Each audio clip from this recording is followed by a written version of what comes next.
Hi guys, in this video I'm going to show you how to add a link to your text in your Google Sheet. Let's say the row number 8 has the information about Google Sheet. So let's say if you want to add Google Sheet link here. So I have already the Wikipedia link for Google Sheets. All you need to do is copy and then come here, and then let's say if I want to add this link to Sheets, then select Sheets, do a Control K, so it will open up a blank search bar, enter the link and then apply.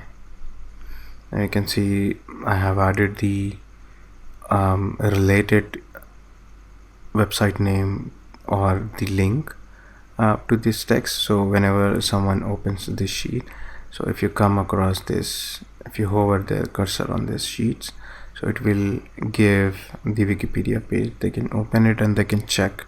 So usually what happens is when you want to refer any link or when you want to give any screenshot, so you can always add here any reference to your text, your data, you can add along with the text so that people can refer and get more information about your data. So that is it from my end. Thank you so much for watching.